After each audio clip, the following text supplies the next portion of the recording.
This is John 19:17-42. It says, "They took Jesus, therefore, and he went out, carrying his own cross to the place called the place of a skull, which in Hebrew is called Golgotha. There they crucified him, and with him 2 other men, one on either side, and Jesus in between. Now Pilate also wrote an inscription and put it on the cross. It was written, 'Jesus the Nazarene, the King of the Jews.' Therefore many of the Jews read this inscription, because the place where Jesus was crucified was near the city, and it was written in Hebrew, Latin, and in Greek. So the chief priests of the Jews were saying to Pilate, 'Do not write the King of the Jews. Rather, write that he said, I am the King of the Jews.' Pilate answered, 'What have I written? What I have written, I have written.' Then the soldiers, when they had crucified Jesus, took his outer garments and made 4 parts, a part to each soldier, and the tunic also. But the tunic was seamless, woven in one piece.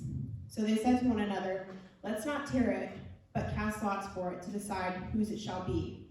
This happened so that the scripture would be fulfilled. They divided my garments among themselves, and they cast lots for my clothing.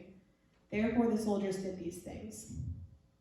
Now beside the cross of Jesus stood his mother's sister, Mary, the wife of Clopas, and Mary Magdalene. So when Jesus saw his mother and the disciple whom he loved standing nearby, he said to his mother, 'Woman, behold your son.'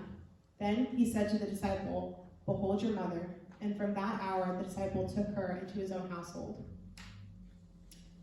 After this, Jesus, knowing that all things had already been accomplished in order that the scripture would be fulfilled, said, 'I am thirsty.' A jar full of sour wine was standing there, so they put a sponge full of the sour wine on a branch of hyssop and brought it up to his mouth. Therefore, when Jesus had received the sour wine, he said, 'It is finished,' and he bowed his head and gave up his spirit.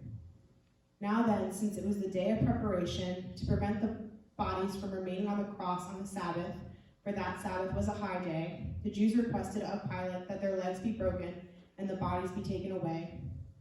So the soldiers came and broke the legs of the first man and the other who was crucified with him.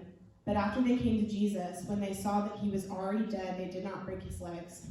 Yet one of the soldiers pierced his side with a spear, and immediately blood and water came out.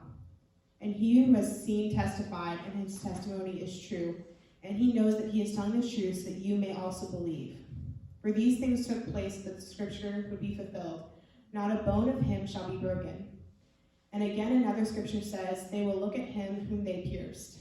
Now after these things, Joseph of Arimathea, being a disciple of Jesus, but a secret one for fear of the Jews, requested of Pilate that he might take away the body of Jesus, and Pilate granted permission.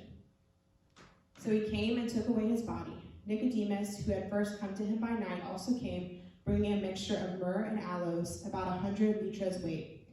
So they took the body of Jesus and bound it in linen wrappings with the spices, as is the burial custom of the Jews. Now in the place where he was crucified there was a garden, and in the garden was a new tomb in which no one had yet been laid. Therefore, because Jesus of the Jewish day of preparation, since the tomb was nearby, they laid Jesus there.